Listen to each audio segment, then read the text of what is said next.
I'm in my early 40s now, and I catch myself thinking that every time I try to talk about those years, I never really know where to begin. Because back then, everything was happening so fast and so slowly at the same time that it felt like I was constantly walking through fog. I wasn't thinking about big decisions or long term plans or who I was going to become. I was thinking about one thing only: how to get through the next day without breaking. It was the late 1980s, a suburb outside New York, a pretty wealthy area where everything looked neat, calm, and perfectly organized. Houses lined up in clean rows, lawns trimmed so carefully you almost felt guilty stepping on them, and people smiling at each other with that polite, practiced smile that always carried an unspoken rule underneath it. Don't stand out. Don't ruin the picture. In places like that, everyone knows exactly what normal is, and they're very quick to let you know when you fall outside of it. I was just a normal girl from a normal family. Not rebellious, not troubled, not someone people expected bad things from. School, friends, vague conversations about the future that felt far away and abstract. And then there were the parties, the kind where we drank alcohol, laughed at stupid things, listened to music, and honestly believed that one night didn't mean anything because we were young and nothing serious ever really happened to people like us. That's exactly how it happened with him.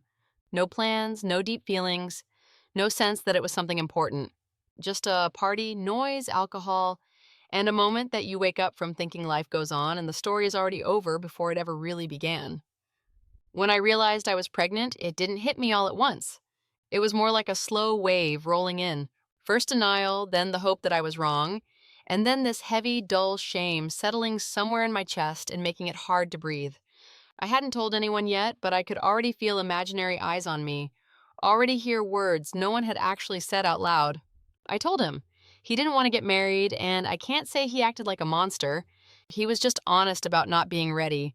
He said he was young, that he hadn't planned this kind of life, that it was a mistake, and that was the first time I really felt how alone I was, because I understood that from that moment on, the decisions wouldn't be mine, and they wouldn't even really be ours. That's when the adults stepped in. Parents, relatives, all those people who knew better. They talked a lot, confidently, without any doubt, about shame, about reputation, about how a child has to be born in marriage because that's how it's done. No one asked if I was ready to be a wife. No one asked if he was ready to be a husband. No one asked what I wanted. Our fear simply didn't fit into the correct script, so it didn't matter. We got married, and I remember that day very clearly because on the outside, it almost looked like a celebration. People smiled, congratulated us, said we were strong, said we made the right choice. In the photos, I looked calm, but honestly, inside, I was stretched so tight I felt like I might snap. I didn't feel joy, I felt fear, a fear I didn't know how to show anyone. The first few months were tolerable. Our son was born, and my world shrank down to the house, the baby, and constant exhaustion. Days blurred together, nights were short, and I kept telling myself that this is how all young families live, that love comes with time, that I just needed to wait it out. But little by little, it became clear that we were living in completely different worlds. He wanted to go out, drink, disappear with friends, live as if nothing had changed, and I lived in a state of constant responsibility, tied to the house and the baby, with this feeling that I was stuck in a life I never chose and couldn't escape. The arguments started quietly, and that was the worst part because at first you don't even realize something is breaking. Then they became more frequent, louder, heavier, and yet to everyone around us, we were still the perfect couple. Young, married, with a child. People held us up as an example, and I learned how to smile when I wanted to cry, how to say everything was fine even while I was slowly disappearing inside. When we moved to a poorer part of New York, the contrast hit me almost physically. Old buildings, cramped apartments, constant noise, the smell of garbage and dampness. This permanent feeling of tension in the air. No one pretended to be happy there. People were just surviving, and so were we. Money ran out. He drank more, cheated, became more aggressive, and I lived in constant fear and silence because there was nowhere to go. 10 years passed like that. Not as separate events, but as one continuous state. Tension, control, the fear of doing something wrong. I stopped feeling like a person. I felt like a function. That night, the argument started the way it always did, but something in me snapped and I stopped staying quiet.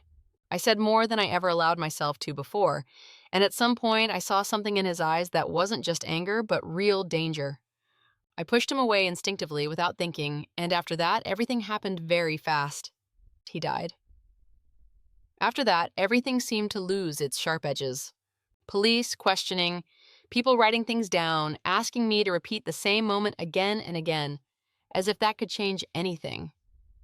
The trial dragged on, and the whole time I lived with the feeling that my life was suspended somewhere between before and after, completely out of my control. When the trial ended and I was officially acquitted, when the judge said it was self-defense and that I bore no criminal responsibility, I remember how everyone around me seemed to breathe out in relief. People said the right things. Some cried, some hugged me, some told me I could finally move on with my life. And I nodded, listened, thanked them, but inside I didn't feel the relief they expected.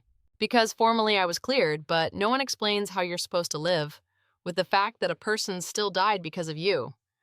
The court put a period on paper, but in my body and in my head, the story was only beginning. I walked out of that courtroom a free woman, but it felt like I was still stuck inside that night, replaying a moment that could never be undone. The first days, maybe weeks, I lived on autopilot. I did what needed to be done, took care of my son, answered people, but inside my head, one thought kept looping with no escape. No matter what the court called it, someone still died because of me. And even when everyone said it wasn't my fault, that I had no choice, that it was the only way, I couldn't just erase it from myself like nothing had happened. Nights were the hardest. I would wake up at the smallest sound, a creaking floor, a car outside, and for the first few seconds, it was always the same. My body tensed, listening, trying to figure out what mood he was in and what was about to happen, and then it would hit me that there was no one coming, no one yelling, no one breaking the silence. That silence was so unfamiliar, it scared me almost more than the screaming ever did. I was terrified of my own thoughts because they were so contradictory. Part of me cried, felt guilty, replayed everything again and again, looking for a moment where something could have been different. And another part of me stayed quiet and felt relief. And that was the most frightening thing of all. How do you allow yourself to feel relief after the death of someone you lived with for 10 years? I was alone with my son, and for the first time in a very long time, there was no fear in my home. I could sit on the couch in the evening without listening for footsteps behind the door. I could fall asleep without wondering what kind of mood he was in, or whether I'd have to justify myself for something I hadn't even done. My life objectively became easier, and it took me a long time to accept that truth without hating myself for it. For a long time, I thought I was a terrible person because of that. I thought something was wrong with me, that a normal person shouldn't feel peace where there should only be grief. But those feelings didn't disappear no matter how hard I fought them. They just lived side by side, pain, guilt, and the quiet realization that I was no longer living in constant fear. With time, life really did begin to settle without dramatic turns or fairy tale endings, just step by step. I worked, raised my son, learned how to be myself again, instead of someone's wife, someone's shadow, someone's right decision. Yeah. Laughter came back into our home, ordinary dinners without tension. The feeling that tomorrow didn't automatically mean danger. But sometimes, especially on lonely evenings when my son is asleep and the house is quiet, those thoughts still come back. I can sit there with a cup of tea and suddenly feel that familiar heaviness tighten in my chest. I think about that night, replay it again, and at some point I catch myself thinking that if I could turn time back, I honestly don't know if I would have done anything differently. Not because I wanted it to happen the same way, but because I don't know if I could have saved myself any other way. What scares me isn't the memory itself.